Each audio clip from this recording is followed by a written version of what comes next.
We're live. Good evening, ladies and gentlemen. Welcome to tonight's episode of the Paranormal Encyclopedia. I am, as always, your host, Kevin Mears, demonologist, paranormal encyclopedia, and paranormal investigator. I am joined by my partners in crime.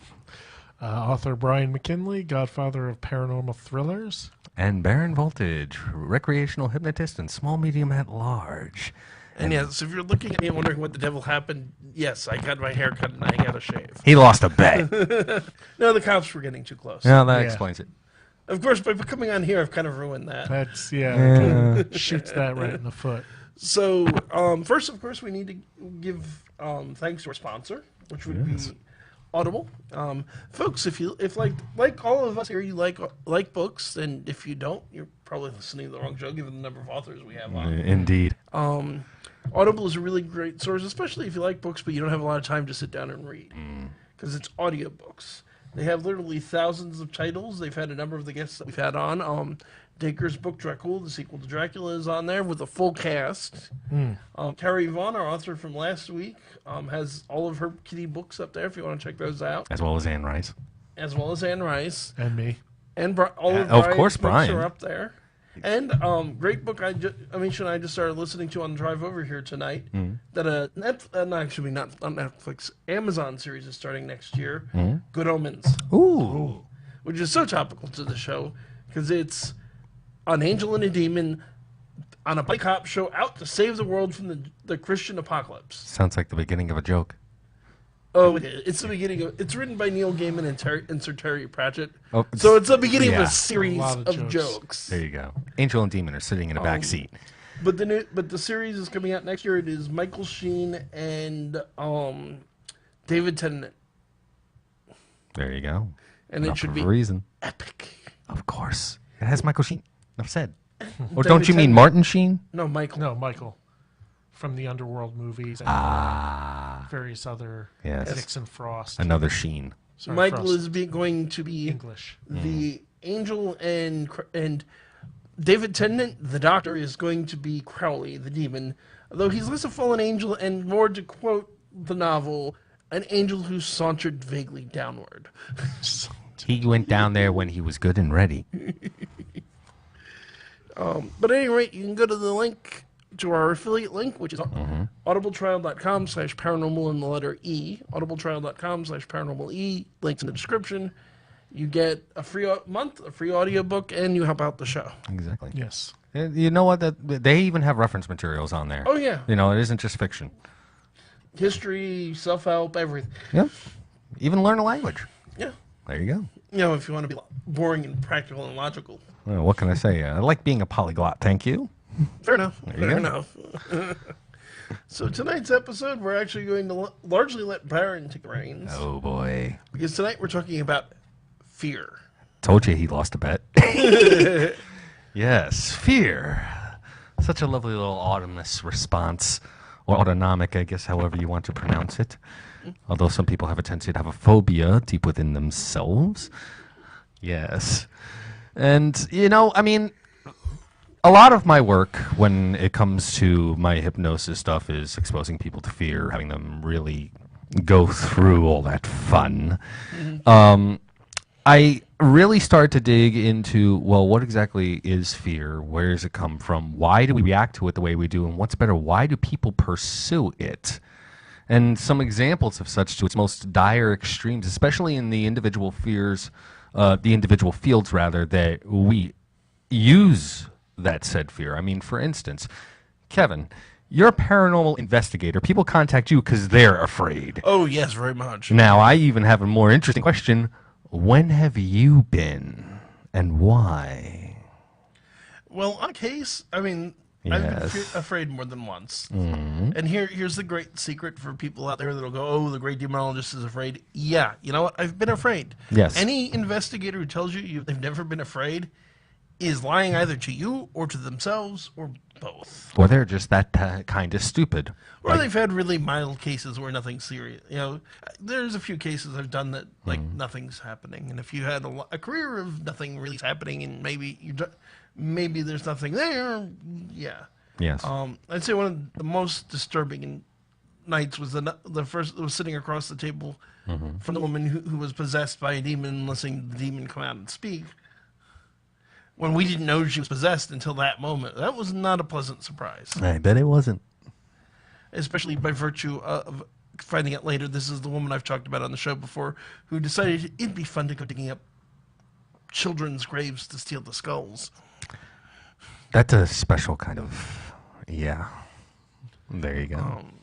A lot of the time, spirits are less disturbing almost than some of the people, because, you know, that the revelations about that woman are disturbing and how nice she seemed. Finding out that the one defrocked priest I dealt with on a case was actually a pedophile. Oh, boy. Another one. Yeah. Although that wasn't why he was defrocked. He was defrocked for being part of an armored car heist for the Irish Republican Army. Wow. That's so... There's a story. That's a... Well, yeah. That's definitely something to explore at another point, but damn. I mean, I say pedophile, he wasn't, I mean, it wasn't like proven or anything, but on the other hand, in the runaway community in that part of the city, it was very well known, including the person that we were there to help. Yeah. Commenting on it. Well, there you go. Yeah. So definitely interesting. Brian, you write novels using various tropes, of course, I'm sure. In which case, actually expressing a particular creature, entity, being, as it were, which does inspire fear. What can you tell us about a number of those tropes that did inspire you and how you use them effectively? Well, you know what's funny is my work gets categorized as horror a lot, and a lot of times I reject that or I steer away from that. That's why I call them paranormal thrillers, because I'm really not out to scare anybody. I don't think my work is scary. All right. You know, it doesn't. To me, it's funny or it's exciting or interesting. I like to try to take the vampires and other creatures and just deal with them as realistically as possible and take them on their own merits and be like, okay, so what would it actually be like to be one of these? You know, what kind of problems would you have? What kind of, day-to-day things would you have to do? And so your awareness of the things that people do have a tendency to associate that are fearful towards those beings. Well, like, for instance, what would you say it is that you purposely avoid expressing when it comes to those particular types of beings, creatures, etc., that you would feel that, would push the line between thriller and terror? I don't know. If the story calls for it, I will go where the story needs to go. Right. There are certain topics, obviously, dealing with kids, dealing with, like assault, things of that nature, where you have to tread, kind of carefully. Right. And so I try to, if it goes in that direction, I have to, see how am I going to handle this where it's not ridiculous. Like I'm not out to, gross people out or make something really awful. That's understandable. I mean, fear in its most basest nature is rooted in a lot of what it is that we consider to be moral, more than anything else. And, I've always felt, and please correct me because, like I said, you're kind of the expert on this, but that vampires, in a way, embody the ultimate ethics question of security and safety within one's privacy. The idea that a person will be sleeping in the dead of night and there will be something there coming in through the window that you don't see, but you know it's there. And then next thing you know, you're under its command. I kind of have a little bit of experience with this kind of thing. Certain types of vampires, yes. They obviously, as you recall from folklore and whatnot, a lot of them don't operate that way. That's more the Hollywood vampire. And that, unfortunately, is what we have the most exposure to, at least on this side of the continent. And, it's always an interesting trope to find out how people either A, express it, B, experience it, or C, view it. I'm not sure I entirely agree with your categorization of fear. Well, I mean, it's more a sense of an avoidance of a particular threat by its most primal. Well, vampires deal with death, blood, You know, the worry about what happens after. Right. Loss of identity, especially in the folklore versions, the loss of identity. Yes. Which, in some ways, sort of stems a bit from a person fearing that they will end up being corrupted and not being able to. And this kind of like goes back. You know, like people not wanting to be able to lose the ability to stand before the pearly gates and get entry because they've been corrupted. You know, it's always a fear of, you know, one's mortality coming to an abrupt end, ultimately, or losing the ability to be judged righteously. Well, also, there's a fundamental thing. You run into vampires, you run into ghosts, you run into zombies, you run into the supernatural, or preternatural, to be more technically accurate, is one, the quote that I used in describing this episode, one of my favorites from the great H.P. Lovecraft, the oldest and strongest emotion of man is fear. The oldest and strongest fear is the fear of the unknown. Yes. Yeah. And vampires partly represent the unknown and partly represent an uncomfortable answer to the unknown. Yes. Because the great question of, Yeah. is there life after death? Every person in the history, pretty much every human in the history of humanity has pondered that question at some point. And the vampires are a terrifying yes. Yes. Yeah, it is, but it's awful. Yes. You know, it's like, Well, that's subjective. well, by the old standards, Yes, the original course. folklore, it's It's usually pretty pretty unpleasant. awful. I mean, even in the more modern takes, it's still not the most. You're forever dependent and addicted to violent. What, generally speaking, is the violently taking of something from another person. Problem? well, No, I mean... that's where your ethics thing. Yeah, Yeah, that's where that's the the ethics ethics. comes in, yes. But there's See, that's why- there's a fundamental element of, well, to be blunt, rape. Oh, yes. Actually, therein lies the loss of one's innocence. Yeah. Yeah. Therein lies that primal fear, too. And when one loses their innocence, who's going to be doing the judging? There it is. With a lot of various types of, I guess you could call it, primitive reactions, kind of goes back to adrenal responses within the body to a threat. You know, there is a creature, whatever it may be, out in the forest, the wilderness, the primordial wilderness, as it were. You know, you can sense where it is immediately. Body starts pumping up adrenaline. You're able to move faster, jump higher. You know, react faster. Yeah, it kept us alive. Yes.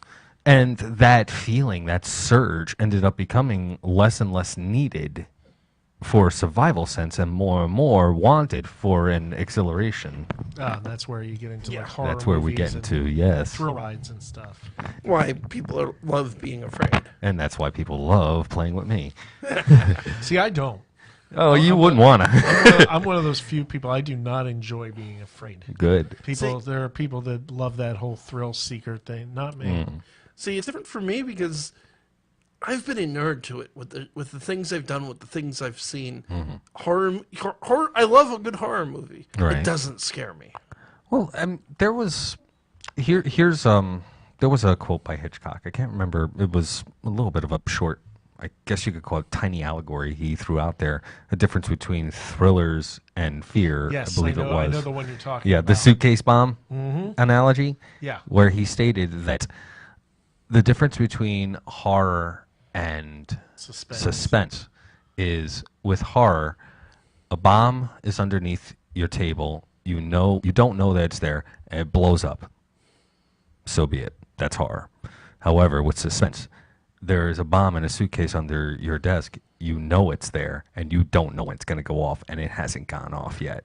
Or the audience doesn't. Or the audience knows that it's there, and they don't. People See, don't. that to me, that's the difference between fear and horror, though. Yeah. Because fear is the jump scare. Fear is the in the moment. Oh crud. Fear is Horror is it settles in, and when you go home, you start to think about it. horror is more of a genre in which But- fear is used as the vehicle. But horror is more than just. There's more to horror than a genre. There is Oh, a psychological. feeling Oh state. yes, it is. It is certainly.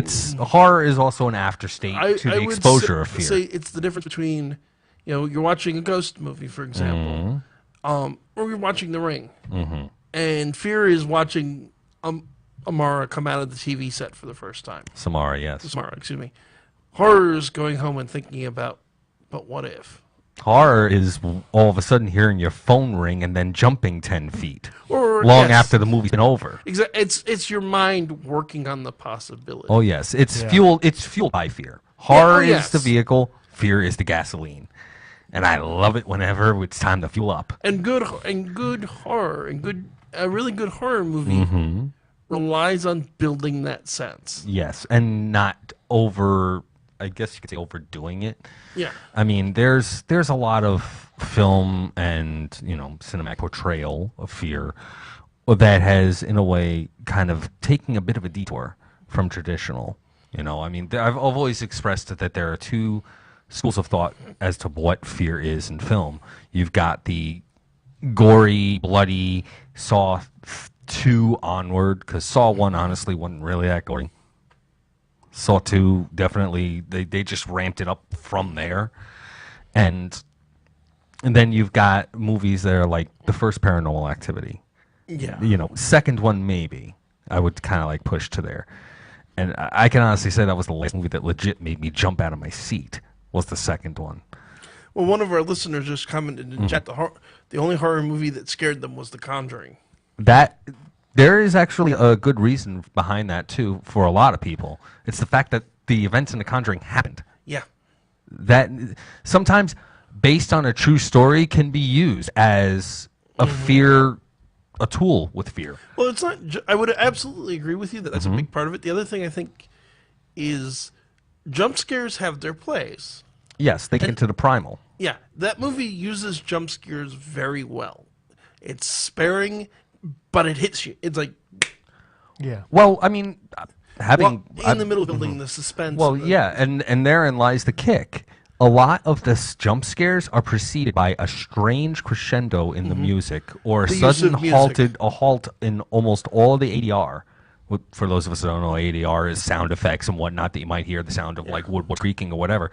All of that, just total and absolute dead silence before something happens where it's going to happen. That fuels the jump scare. I guarantee a jump scare completely and totally on its own, it might give you a slight little startle, but one that's supplemented with ambient music or lack thereof, ambient ADR or lack thereof, a combination of the two, and then the jump scare, they're leaving holes in the ceiling tiles every time. That's where Hitchcock was really the Oh, genius. God, oh, yes. yeah, oh, Did a good lot lord. of Yeah, that. He Hitchcock was the of master. suspense, There's no yes. denying it. Hands down. And good horror works. Good horror works more like Hitchcock, Oh, yes. especially because you look at. I think a classic example to pick on a series of movies I hate Yes. would be Friday the 13th. Yes. Friday the 13th will engender fear because you have the jump scares, you have the gore. It'll spook you in the theater, Spook. which is a base level of fear, a baseline of fear. Okay. But you're not gonna go home and worry that Jason's waiting to come and get you. You watch Paranormal Activity or a movie like it, even a movie that doesn't do the based on a true story. And for those who don't know, here's a secret. Plenty of movies and books that say they're based on a true story aren't. That's a very loose title. There is that no they can throw around. there is no requirement that if you say it's based on a true story, the classic case being the movie Fargo. It said it's based on a true story. It's not even a little bit. The whole thing was made up beginning to end. It was part of the fiction. There were a couple of things that actually happened, but they happened like back in the 30s and to different people and stuff like that. no relation. It's It was not one. It was not one story. The Conjuring isn't like that. It is actually based on something that happened, but Right. it's that slow build and that slow. Good horror like that, in my opinion, starts to get you, and it also has a lot to do with Familiarity. not just that. Yeah, although you're absolutely right. Good horror builds on familiarity and it builds this feeling of safety and then takes it away. Or what's worse, puts the danger in the place that you normally feel the safest. like Jaws and Jaws. Because of that, my late mother refused. She saw Jaws back in like 78, I think. 74 is when it came out. Yeah, she saw it, I think, in a drive-in re-release at one point, And back it's when still she a was brilliant 18. movie. So did It's I, still yeah. an incredibly brilliant movie. Yes. Yeah. And after she saw that, no matter how long, the entire time that she was alive in my life, she never once stepped foot in the ocean after seeing that film. And it did that for so many people. Oh, yes. It's powerful. It's unbelievably and powerful. again, the use of music. Oh, yes. Eventually, yep. Da-dum. The Exorcist, you know, Tubular Bells, the name of the song they use. Yeah. Beautiful, good horror throughout history uses music effectively. Yes. No denying. There was. I I'll give agree you. with you absolutely. On I'll that. give you an even better example, kind of thrown But into there's slasher still, fic. let me finish But please. the point I was making. Though. Yeah, about But here's the biggest thing, and it's why people find even sometimes skeptics find stories of the paranormal so disturbing, Right. and movies of ghosts and things like that so Go ahead. disturbing. It doesn't just take that place you think of as safe and make it unsafe. Right. It takes your perception of what's real and what isn't, and it blurs that line. Yes. And it, yeah. I one of the things when I lecture, it's like I can't even if I had all the slides, even if I had access, and got lucky and access to all the slides and had all of the EVPs in the world, I'm not going to convince you that it happened. Right. But that blurring that line and making you go, but what if? There's a great story Ed Warren would do in lectures, where he'd show this picture. He'd start talking, ask how many people believe in ghosts, and just about every hand goes up, and how many people would want to see one. And he'd show this picture of a ghost, a guy standing in front of a bookcase that was completely translucent. And it's and just talking about that, and then talking, doing the lecture, then, and what if 3:00 in the morning tonight, you woke up and you saw him standing there? How many of you still want to see a ghost? Or another classic one, also to borrow from Ed Warren. And I've asked atheists, ask an atheist sometime, and some atheists will answer this differently. I've known ones that will, and I know ones that won't. It's like, do you believe in ghosts? Usually, yeah. Or ask anyone who doesn't believe in ghosts. Do you believe in ghosts? No. Then ask them, would you stay in a haunted house overnight? Or in a graveyard overnight? A remarkable number of people that don't believe in ghosts will still say hell no. Of course not. Why tempt fate? Yeah. There you go. The one thing that people do not like having done to them is being proven wrong. Yeah. Yeah. I have no problem with it, but even then, It's also one of the problems. I mean, I'm not entirely resistant to taking a skeptic on a case. I've done it before. I'd do it again. Right. One of my concerns in doing so is you experience something like this, your entire sense of what's real is demolished. Yep. And that, I mean, you want to talk about fear in terms of being an investigator? That moment when you realize all that stuff you've heard all your life is real. Yeah. That those monsters in the closet, all those weird feelings you've had over the years is not just in your head. It destroys everything you think you know.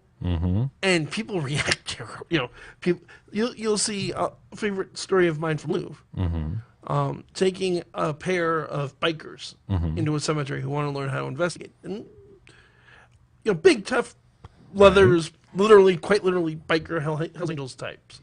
My kind of people. They wanted to have an experience, and they wanted to learn how to investigate. They're walking through the cemetery, and Lou notices something. He shines his flashlight and sees this thing about that big, size of a cat, sitting on a tombstone, and it looked like an imp. Right. I mean, from what he told me, there's no other way to describe it. It just looked like what you think it was. And these two rough and tumble bikers who wanted that experience booked it out of that cemetery. Of course they would. Dropped their keys in the mad dash out, called Lou, and he had to bring the keys out to them. Or the other case with my ex, who's now passed, down in Texas, where she went into a house with a former Navy SEAL. Oh, yeah. Who wanted an experience with the paranormal. Dude booked it down the road over the noise that raccoons made. It wasn't even something paranormal. Yeah. Yep. It was something weird in that situation, and it destroyed his idea of what's real. Context. Now, I can certainly piggyback on that as well, and another bit that I was going to throw in is that familiarity and then suddenly experiencing something like that, or going to a very good horror flick one way or the other. Yes. Suddenly, you're hearing things that you heard in the film within your own home. Oh, yeah. And immediately you begin to question it. And it's that questioning and uncertainty. Wait, that was just a movie, right? Wait a minute. Oh, crap. I mean, it kind of like, it kicks into the idea of, there was something that you mentioned, how a lot of people will say, a lot of the officials will say that Amityville was nowhere near as bad as all that is clear. but you kind of know for a fact that's BS. So you got to wonder, okay, well, if that's the case, how do we know that some of these things that are based on true stories could be real, could not be real? Maybe they are, maybe they aren't. You know, and it makes it. And some of the ones that some don't of the even old make ones. that claim. Yeah. I can tell you right now. I know, we mentioned a movie earlier tonight, Paranormal Encyclopedia. Mm-hmm. It's more based on reality than people think. There you go. It's there's At least the examples. original. I'm not talking about the sequels that Right. go around the bend. I mean, there's always examples out there that we expose ourselves to for the sake of getting exhilaration because we don't know whether or not it's real. We don't know if what we're experiencing is something that we're just experiencing at a safe distance or whether or not it's something that we're going to have to actually face. I mean, for an example, I'll actually go to a zoo. I'll walk into, like, the snake exhibit or whatever. And usually somewhere around there, too, they have the displays with all of the spiders. Now, I'm definitely arachnophobic. Okay? It doesn't matter if it's the size of a pinhead. Yeah. I will have no shame in admitting it. I will scream like a little bitch. We all have phobias. It's not Exactly. something to be afraid of. Exactly. Or, be ashamed of, I should say. And you It know is what? something to be afraid of It in is something your very case. much to be afraid of. They have Spiders don't bother me, Yeah, but I have my own phobia, so I won't make fun of you. They have 8 legs. They have 8 eyes. No. Anyways, now the thing is that I'll gladly look at a black widow, a brown recluse, a desert tarantula through 3-inch glass. Gladly. Because I know it's not going to get me. It's no threat to me. The moment that I realize that glass ain't there and actually see them, because I have been bitten by a black widow twice, that fear becomes a lot more, what's the word here? Amplified. Well, it's a little more rational. Yeah. See, like me, I can't even stand looking at them. I can't stand looking at pictures like people post. Oh, yeah. That makes me those damn uneasy. things. Oh, See, I God, don't want to be hate around it. a poisonous one for obvious reasons. They're all poisonous. It's just a question of whether or not they can get poisonous to you to that way. Venomous. Venomous to humans. Yeah. Because, in fact, not all poisonous. Poisonous means if you eat them, you'll die. Yep. No. But they're all spiders are venomous. Just most of them aren't venomous to humans. Yeah. However, the danger level might be. Yeah. Some of us have it ingrained in us to go, yeah, no. I'll say this. I mean, I'm not afraid of spiders, but I do have my own fear. I'm afraid of heights. Oh, there you go. It's a fear of fall. Wait, is it that you're afraid of heights or you're afraid of the impact that's going to occur when you decide to fall from said height? Well, I would assume that's the base, but just standing in height scares the Jesus out of Yeah, me. you get that vertigo kind of. Yeah, very Yes. much. Lack of control to keep one's stability because you never know when you might actually The have the fact that ground I have knocked an out from under absolutely you. non-existent sense of balance probably doesn't help. That would certainly be a good reason. One of the things that Well, I know why I'm afraid of heights. I can blame my mother. Oh, right, really? Well, we all have our sources. Yeah, I'm just not about sure whether everybody. you'd want to talk about it. I don't mind talking about it. So, when I was in 4th grade, so keep in mind, folks, I'm 42. This is a long time ago. We went to Chichen Itza, Mexico. Ah, yes. Now, for those of you who don't know, Chichen Itza is the ruins of an old Mayan city. And in Chichen Itza is a very remarkable feat of human engineering called the El Castillo. Yep, or- El Castillo. Yes, El Castillo in Spanish, or to go the a more original name, the Temple of Kukulkan, the Mayan sun god. Now, this is a tall, bloody temple. Yep. I was fine on the way up, And then you look down. and my mom, well, not even that. My mom was fine on the way up. My mom is also deathly afraid of heights. She got to freaking out at the top. And I'm pretty sure that most people's fear stems from a traumatic event. I'm pretty sure that was mine. Yeah. My sister, on the other hand, is not afraid of heights. Was she there on that trip? Yes. She has a whole different fear. Oh. And Karen, I'm sorry if you're listening, but I'll share it. And Please. Hers is not an unusual fear at all. She's afraid of clowns. Okay. Chlorophobia. Yeah, which is, let's be honest, fear of clowns is very common. Of course, they all float. You know, of all the different fears, I can get the arachnophobia. At least at an intellectual level, they're weird. On a With 8 primal legs and- primal level as well, I'm pretty damn sure in prehistoric times, 8 legs, 8 eyes meant no. Yeah. However you want to say it in Neanderthal, nope. Meant don't go near that thing. Yes. Loaded with nope. And the reality that some of them are poisonous or venomous and will kill you. Yep. But probably eat you. I mean, maybe it's just different for me. I don't really get the fear of clowns. Clowns, I think, is when you're exposed to them early on because they have those exaggerated facial features. Yeah, but we were both exposed to them not much far apart in age, and right. I think it's, but however, then one it's personality. I think it also stems from perception of chaos. When a person sees that, they can't necessarily rationalize what it is that they're seeing immediately. Yeah. And when somebody's, I guess I could say, formative, and they look at the chaos that is presented before them and their brain can't resolve it, they immediately seek to avoid it. I do want to give the number out since we're at the Oh, of course, certainly. So, folks, if you want to chime in, if you have a personal Yes, fear please. you want to share, or questions about fear, or questions about anything else in general, 609-807-2492, Yep. 609-807-2492. I will mention I didn't bring it with me tonight, but I have it at home, and I'll have to email it to you anyway. I do still have the codes where you can get $20 off one of the monthly subscriptions to either Hunt a Killer or Empty Faces that I will give away if somebody wants to call in and say hello. Yeah, please do. And you want to know what? Share your fear with me.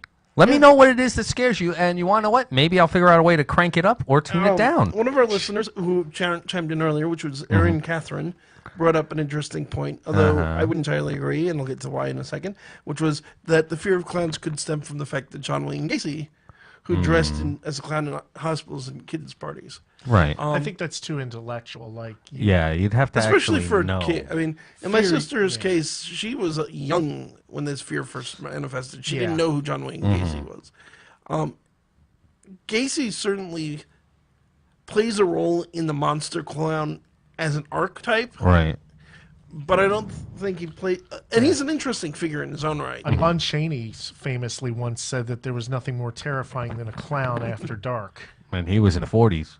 When he No, 30s. 20s. The 20s, thank you. Yeah, he was the. I was gonna he get the it king of eventually. the silent film era. Yeah. Yes. So even back then, it was kind of a thing. Like, yeah, you take a clown out of context, and it's not Well, funny anymore. That's just it. That's another thing with fear, and I'm sure you'll agree with me, Baron. Please. Is a lot of times take the ordinary out of its proper context. Yes. There's the great whatchamacallit circling around two-sentence horror stories. So one of the great, really short horror stories.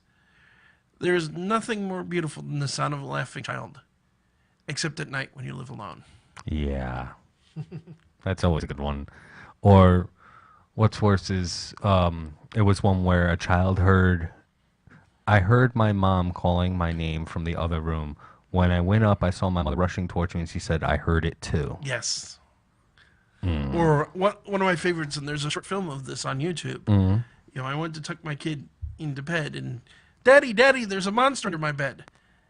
And to humor him, I looked under the bed to see my sons going, Daddy, there's someone on the bed. Mm-hmm. Yep. Ultimately, a little bit on the... Something we all experience. And even a lot of paranormal experiences, you know. You hear footsteps. Mm-hmm. It's not that strange until wait, it's 2 a.m, everyone's asleep. Why am I hearing this? Yeah. Or it's even scarier when you've seen a film where footsteps that don't belong to somebody are suddenly being heard. Or one of the most common ways, and this is definitely something we need to get into, is how demons use fear. Oh, definitely. But one of the most common starts to demonic haunting is 3 knocks on the door, which is usually a minor thing, but yeah. At times, that can certainly be a little bit of a... Oh, good Lord. Ed Hardy Sr., one of the few horror movies that gets to me. My uncle let me watch The Exorcist when he was 6. That's a good uncle. Didn't work out well for anybody, according to him. Oh, come on. It's great. Now, Oh, it wasn't brilliant. I love that horror movie. now, when you touched upon Friday the 13th, okay, it suddenly reminded me of something that the composer for Nightmare on Elm Street came up with. The theme to that, he purposely added in off-key notes to the theme itself just to create and generate a sense of unease, to make a person feel like things were off balance immediately. So even from the very title screen of the film, you're given a sense of things are not right or are off balance or off kilter. Yeah. Just from the presentation of throwing a flat as opposed to Yeah. a natural note. Bernard Herrmann used atonal music in The Birds as well for that same kind of effect. Just to throw things off. Throughout I mean, throughout recent history, even in World War II, the military experimented with this. You can Still did. engender, I'm not shocked, a lot of interesting responses with the right sound. And for that matter, there's a bunch of scientific studies on the effects of music on your moods and how listening to the right moods can help with depression. I have a good friend who's a music therapist.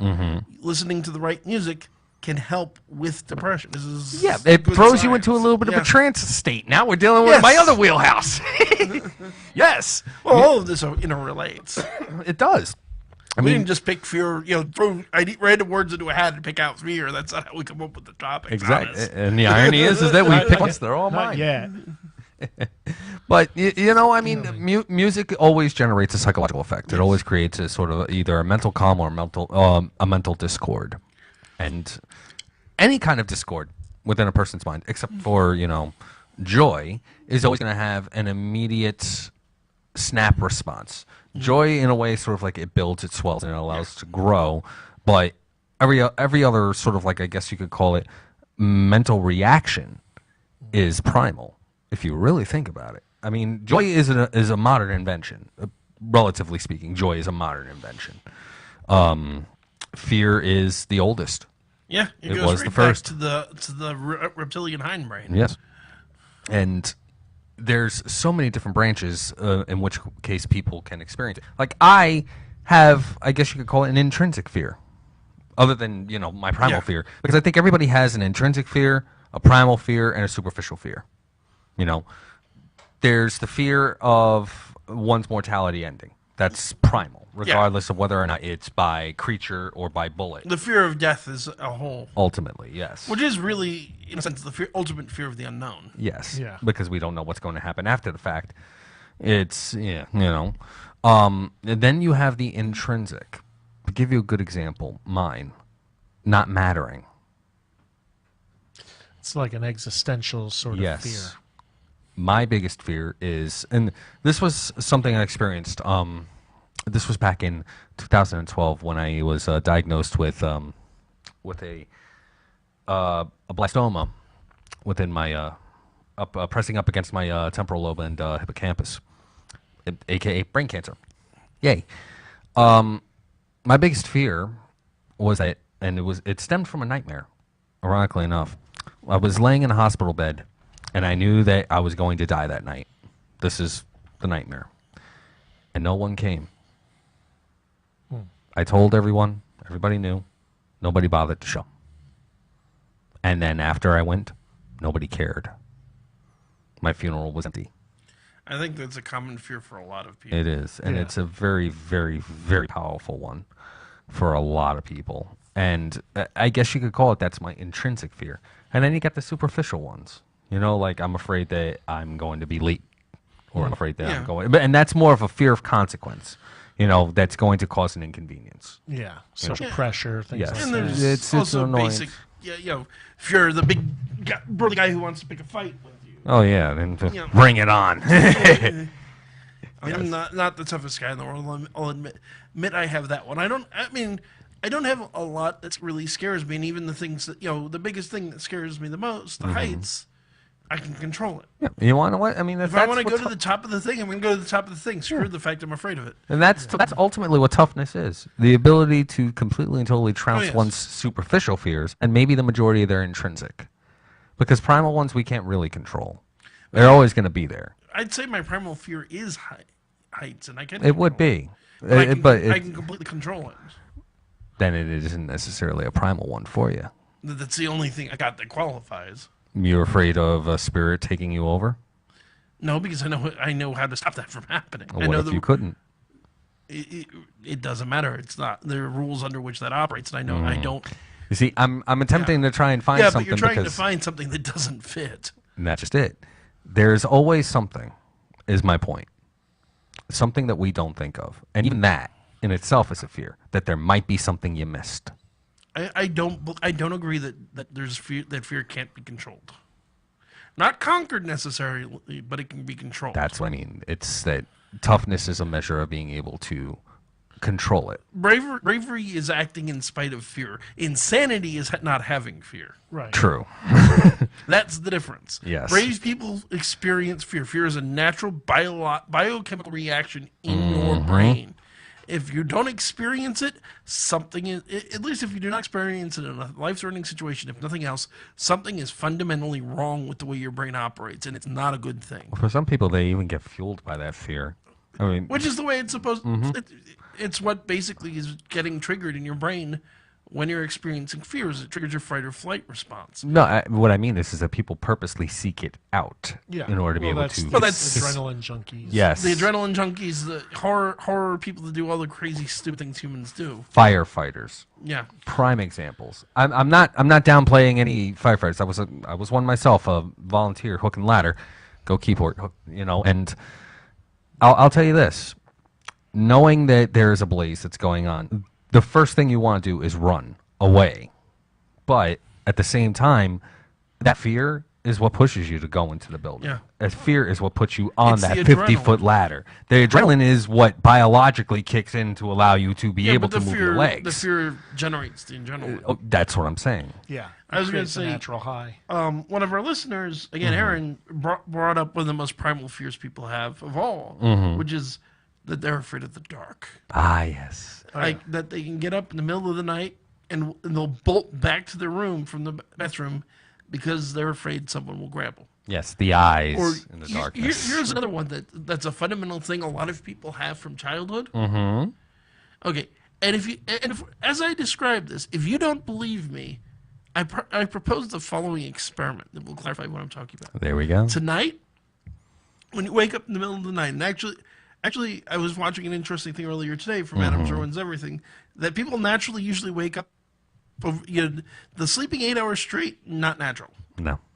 Up until very recently, the norm was you'd sleep about 4 hours, you'd wake up for an hour, then you go back to sleep and have a second sleep of another 4 hours. That's a much, Sounds like split me. up sleep is actually the norm. This continuous thing was started basically as by businesses. No, just get the 8 hours and then come in and work, type of thing. But at any rate, so when you wake up in the middle of the night tonight, you're laying in bed, and you notice your foot's kind of drifted to the ground, as it does. Pick it up. Don't pick it up. Leave it there. Or for that matter, if you really want to show you got the cuts, sleep with your closet door open. There you go. I do. My closet door doesn't close, so. A lot. I mean, neither will mine. Yeah. And the bed's on the floor, so there's no under the bed to worry about.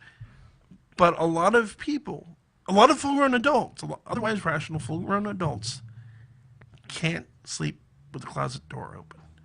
And when they let that foot hit the ground, they yank it up. Oh, yeah. And we know, I mean, we all assume we know on a rational level that this is silly. And there, I'll tell you, kids, and this is the part of the intro to the original show when it was on YouTube. People think those things are silly, and there's something interesting there I want to come back to. But yeah, there's a reason people fear the dark. Oh, There's yeah. a reason people have these fears. The thing I wanted to point out that I find really interesting, Right. and I'm going to talk about this from a spiritual and from a psychological and from an evolutionary standpoint, because there's ways to look at it in both senses. Precisely. Studies that have been done on little kids. We think of kids believe. There's a common thing among atheists that kids only believe that faith is learned. That children only believe in God, or for that matter, boogeymen or monsters under the bed, because they learn it from somebody else.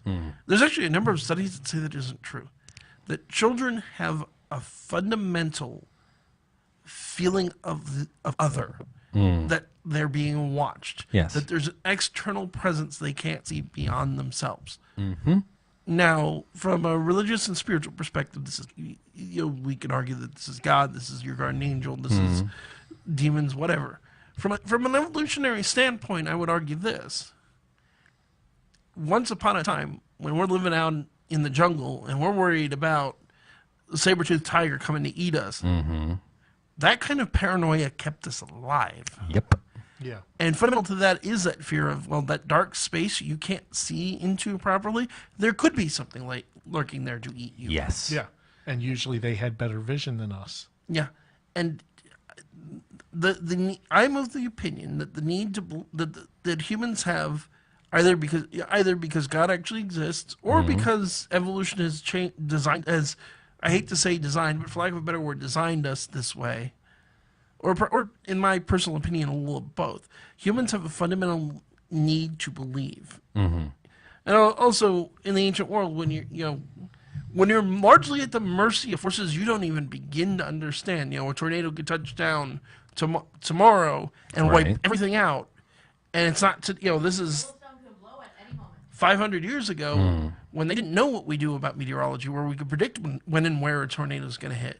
You just know this can happen, and a lightning could hit you out of the blue. Oh, don't tell! You just used a horrible analogy there, young man. But all of these ideas, the natural human response is to look for the cause. Yeah. And when science wasn't where it is now, the cause was to go to the supernatural. Yeah. And, I've seen people say religion was created as an attempt to control us. I don't agree. I think religion, the most basic psychological purposes religion serves it serves the same purpose, psychologically speaking, not practically speaking, as science, in explaining what we don't understand. Yes. Where does lightning come from? It's the wrath of Zeus. Two, it gives when Homo sapiens first became self-aware, we were at some point along that chain, we became aware of our own mortality. Oh yeah. The belief in the afterlife is I think, in a purely evolutionary, non-religious sense, is a response to that fear and the fact that we as a species needed something to keep us going, and the belief that there's something else is a natural response to that. Again, from a scientific perspective, I'm not even necessarily arguing that this proves any of this is real. It's just that it serves a purpose.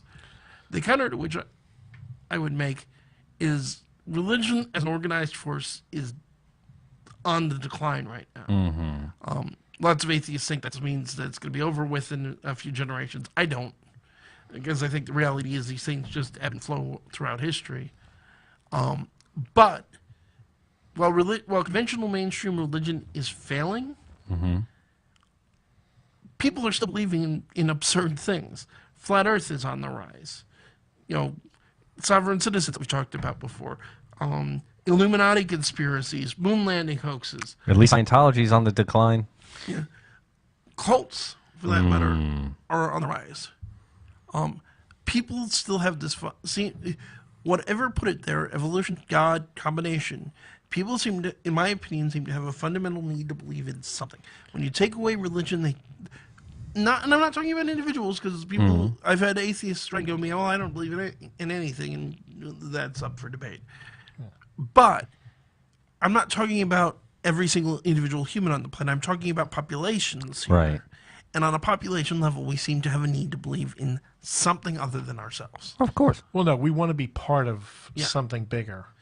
Which fuels nationalism, which fuels this idea of a conspiracy. The need to belong because you want to believe you're not the only person that thinks this. Yeah. That in and of itself is where conspiracy theories get fueled. Yes. Yeah, the internet's been a big boon to that. Because yes. before, people used to think, well, maybe I'm just nuts. Nope.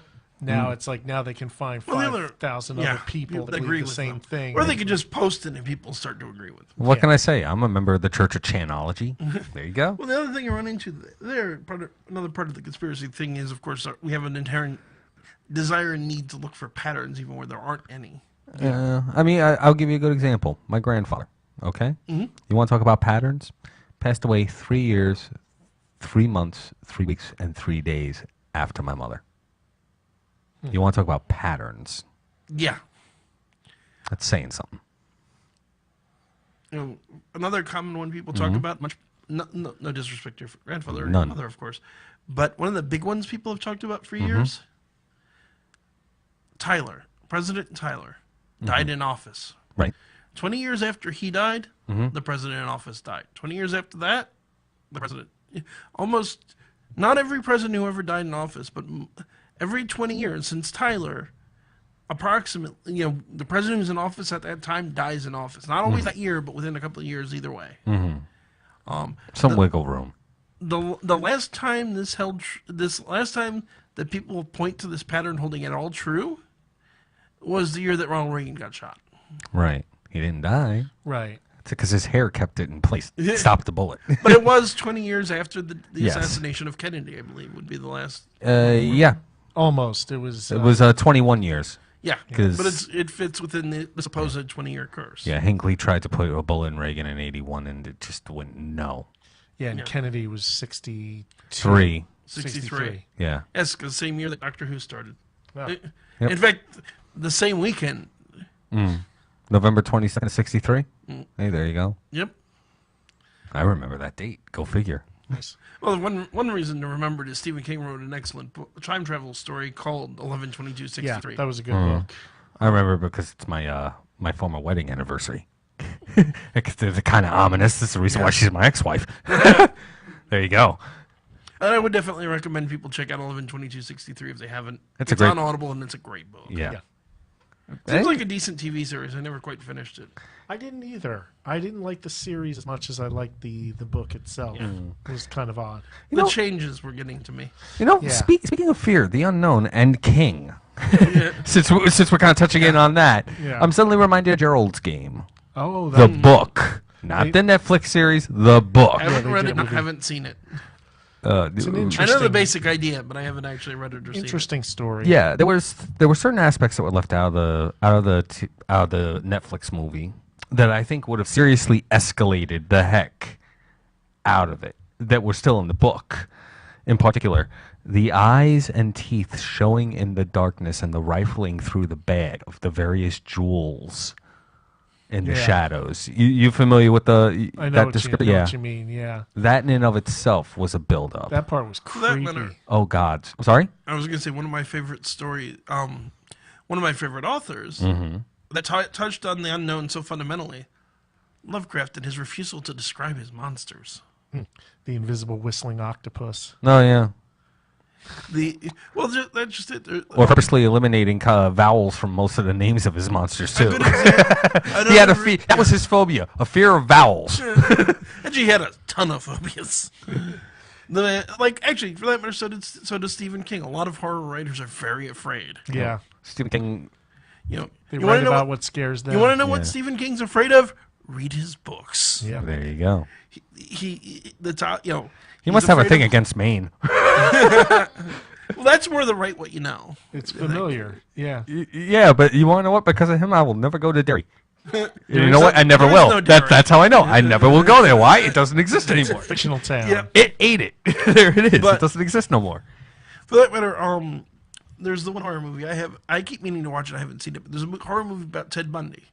Oh God. I Which think one? Ted or something like that. It's an old one. I got it. Oh, there's actually a few. Yeah, there's a number of them. But there's the one scene in it where you just see Bundy drag away the victim, and then you see them dead later. You don't see what he did to them, Of course. and a not. lot of viewers found that one of the most scary parts of the movie.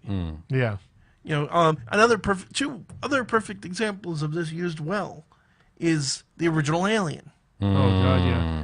The Not reason showing the alien. original Alien works so well as a horror movie, and why Aliens, while a great movie, is never a horror, in no sense of the word horror movie. But it is awesome, regardless. No, the original Alien is a horror movie. Aliens is sci-fi, It's an action movie. and it's a Yeah. great sci-fi movie. I would actually contend that Alien, the first one, was not a horror film. I will say it was a suspense thriller.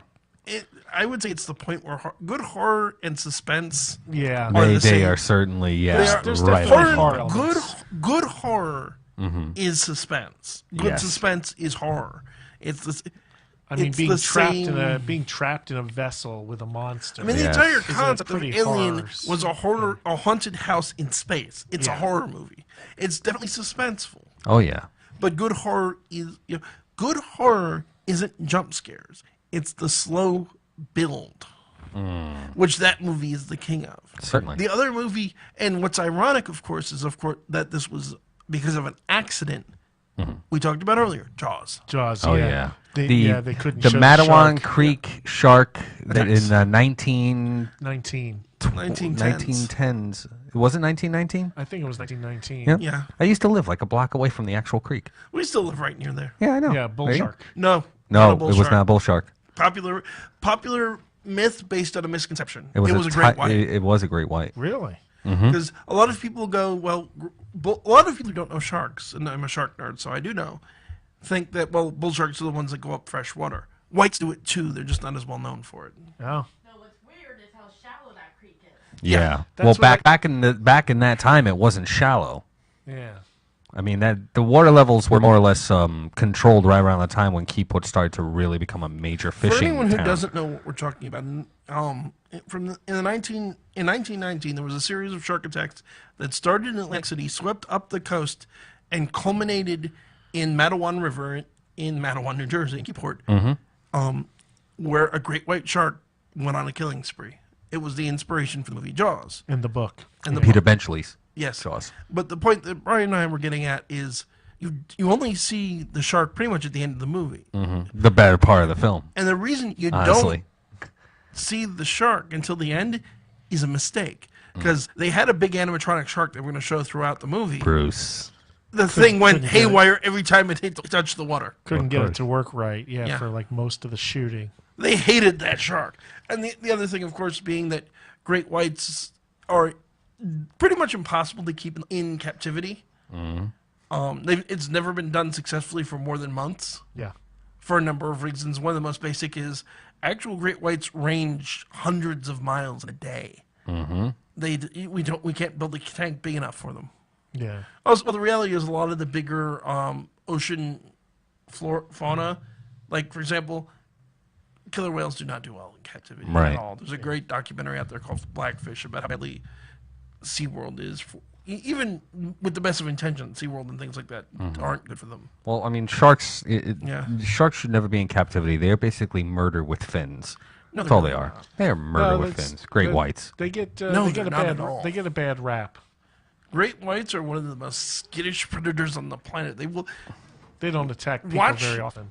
footage from Shark Week. Well, for one, shark attacks worldwide. There's Cows kill more 10 people every year a than year. sharks do. yeah, there are 10 shark attacks in the world. People are every year. more prone to be on land where cows are than where sharks are. Yes, but Vending mach- how much time do you Okay. spend around cows? Chris, vending machines kill more people. Lightning bolts kill more people. Bees kill more people. Yeah, we need to get ready. Yeah.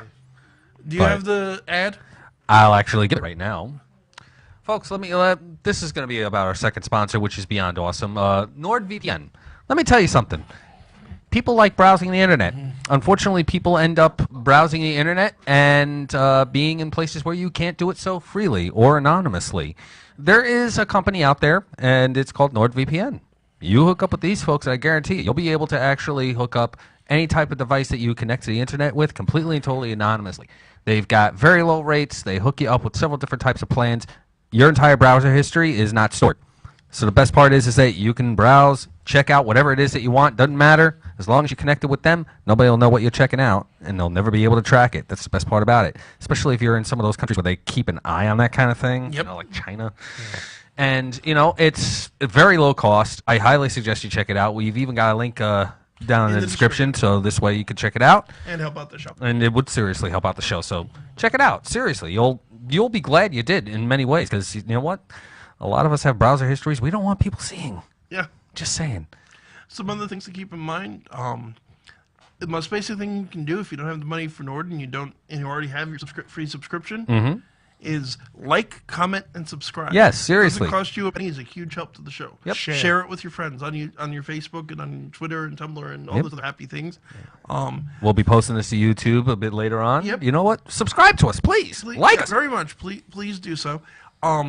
Keep in mind as well. And we're on Insta. We're on Instagram, yes.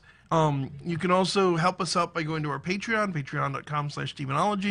You can go to our GoFundMe, gofundme.com, Paranormal-Encyclopedia. Or for that matter, we just started today an eBay store where you can pay, where you can bid on having an ad on the show. The starting bids are $5. Yeah.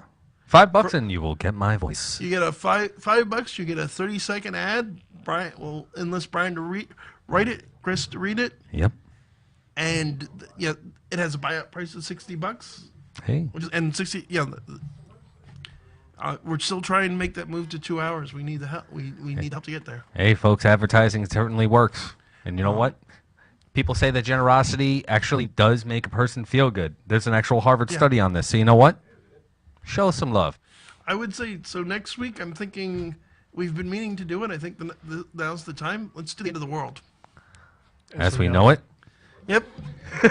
So next week, we will be talking about the Judeo-Christian and probably the Ragnarok, the apocalypse, the end of the world. How to know the Antichrist if he comes knocking on your door one day. I did not knock. I just rang the bell. But that's going to do it for tonight. This is Kevin Mears saying good night and God bless. Brian McKinley saying, keep your fangs sharp. This is Baron Voltage saying, avoid lightning rods because I'm a getting out of here. Good night, everybody. Good night.